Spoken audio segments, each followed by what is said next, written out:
السلام عليكم. Allah, Allah, you are my all, you are my love. Allah, Allah. أخيرا اعلم بارك الله فيك إن للتوبة بابا عرض ما بين مصراعيه ما بين المشرق والمغرب، وفي رواية عرضه مسيرة 70 عاما لا يغلق حتى تطلع الشمس من مغربها. فالباب مفتوح، فالباب مفتوح، فهلا ولجت.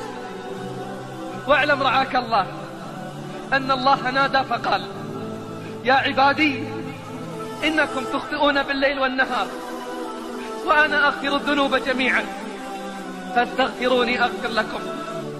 ولقد سمعت النداء فهل استغفر؟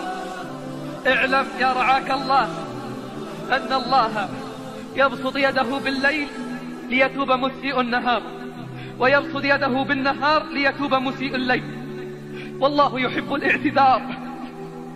فهلا أقبلت واعتذرت؟ ردد وقل: اللهم اجعلني من التوابين واجعلني من المتطهرين الذين لا خوف عليهم ولا هم يحزنون.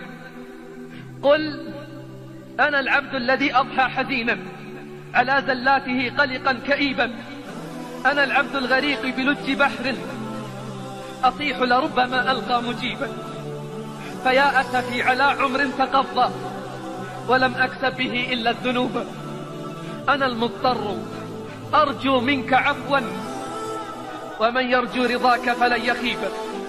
يا رب عفوك لا تأخذ بزلتنا، وارحم يا رب ذنبا قد جنيناه. كم نطلب الله في ضر يحل بنا، لما تولت بلايانا نسيناه. ندعوه في البحر أن ينجي سفينتنا، لما وصلنا إلى الشاطئ عصيناه. ونركب الجو في أمن وفي دعة وما سقطنا، لأن الحافظ الله.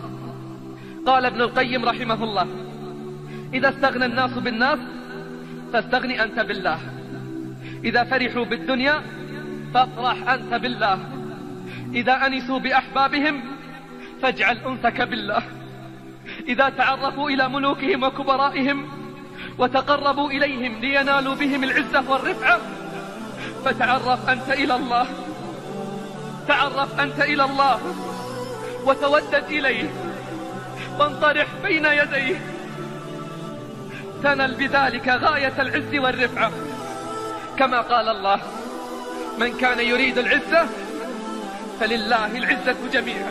وقال: ولله العزة ولرسوله وللمؤمنين ولكن المنافقين لا